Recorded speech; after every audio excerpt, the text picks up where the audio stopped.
Whoops, what? I think it's more directed towards someone.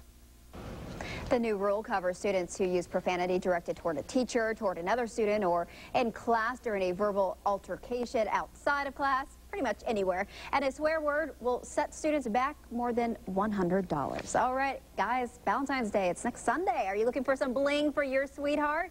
This morning we have some jewelry for you, and it's not pricey like maybe diamonds would cost you, but definitely just as special and unique. Joining me now is Danielle Insetta, the owner of Circa 63. Thank you so much for joining us. Oh, thank you. Now, you kind of just fell into jewelry. How did this happen, your business? Well, I was working for .com up in D.C., and it got acquired, and I was laid off, and I had been doing this as a hobby, and suddenly people were buying at local boutiques. I was featured in the Washington Post, and then got invited to a show and went to Paris, and pretty soon we had high-end department stores in Japan and Milan and Paris buying jewelry from us, so it took off pretty quickly. And about a year ago, I moved to Jacksonville, and we reestablished ourselves here. And tell us a little bit about your jewelry. Very unique. I like it. Very colorful. Yes, it's very colorful. It's made of vintage lucite beads. It's the same thing as acrylic, the same thing that these displays are made out of. And the beads date back from 1950, 60, 1970. I basically acquired the contents of a warehouse from a factory that went out of business in 1980. You know, we have about 18,000 pounds of vintage beads to work from, so it's quite overwhelming, but we can come up with many color combinations, as you can see, and they're very vibrant, and the optics of the beads are really special and unique. And for plastic jewelry, it's very dressy and a very bold statement to make. It's unusual for plastic. Where do your design ideas come from? All over, but primarily the 1960s, because the beads date from, you know, the 60s. I try to keep, you know, in line with that aesthetic. You know, a lot of these bubble necklaces, for example, are inspired by the atomic age, or by atoms or stars, or even science fiction. This collection, for example, is called the Frontier Collection. So it kind of harkens back to that time in the 60s when we were going into outer space and all these new futuristic things were happening and technology was taking off. And, you know, there were just a lot of cool things that were happening around that time, and especially in fashion. And I know there's a wide variety. I mean, taking a look at some of these, all different shapes and stuff. Do you have some favorites up here? Oh, goodness. I think this is my most favorite right here, yeah, because of the neon beads. And neon's very hip right now.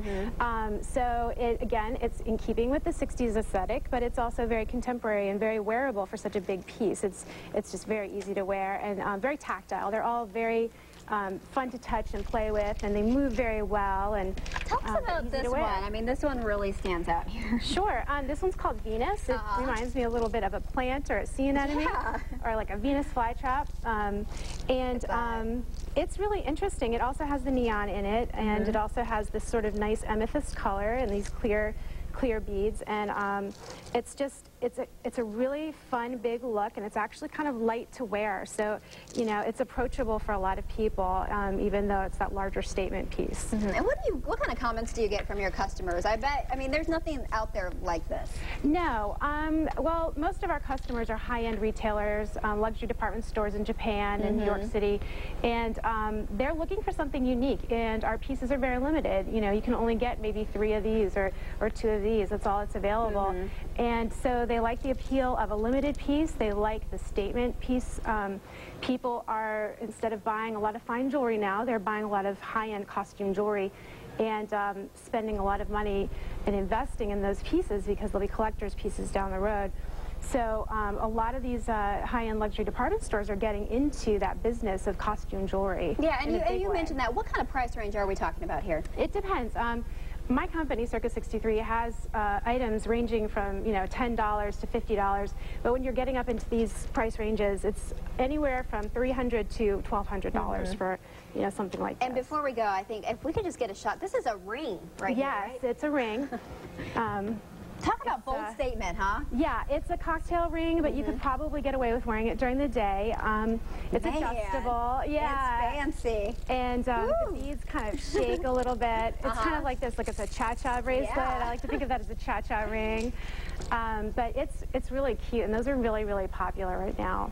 Yeah. All right. I think my hands might be too small for it or something. But thank you so much, Danielle, for stopping by. We appreciate it. Oh, thank you. And good luck, of course, with your jewelry line. Thank you so much. Now, if you would like to check out Danielle's full line, it's at circa63.com. Straight ahead on Good Morning Jacksonville, a record-setting auction for a piece of art in London this week. We'll give you the details.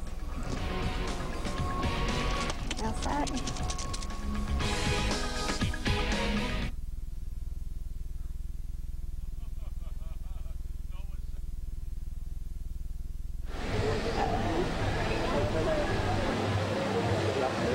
Okay, 2-minute break, couple stories, and then to us. Yeah, I know. 3.5 minutes from now. We're going in 3.5 minutes. 3.5 minutes. Okay, Chris, I'm going to ask you.